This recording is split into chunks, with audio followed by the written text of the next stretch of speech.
உயர்நீதிமன்றம் என்ன பதில் சொல்லியது அவரை பற்றி என்பதை பார்த்தாலே அவர் எவ்வளவு தூரம் ஊழல் ஒழிப்பை சார்ந்தவர் என்பதை புரிந்து கொள்ளலாம். காரணம், உயர்நீதிமன்றத்தில் அவர் தன்னுடைய வருமானத்தை மறைத்தார் என்பதற்காக 1.5 மிக அளவிற்கு போட்டிருக்கிற அதற்கு அபராதம் போட்டிருக்கிறார்கள். இதற்கு முன்னாலே தான் ஒரு கார் வாங்கியதில் அதற்கு எந்த விதமான வரியும் கட்டவில்லை என்பதற்காக வழக்கு போட்டு அதிலே அவர்கள் ஆபத்தை வந்திருக்கிறார்கள். இந்த 2 போதும் அவர் எவ்வளவு ஊழல் ஒழிக்கக்கூடிய சக்தி வாய்ந்தவர் என்பதும், எங்கே அராஜகம் இருக்கிறது, எங்கே அநீதி இருக்கிறது என்பது தெளிவாக தெரியும்.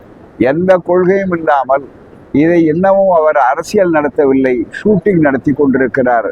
ஆகவே அரசியலுக்கு வரும்போது அவரை பற்றி பேசலாம். அதுக்கு மேல் அவர் பேசக்கூடிய அளவிற்கு, அதுவும் எங்களை போன்றவர்கள் பேசக்கூடிய அளவிற்கு அது உரியதல்ல.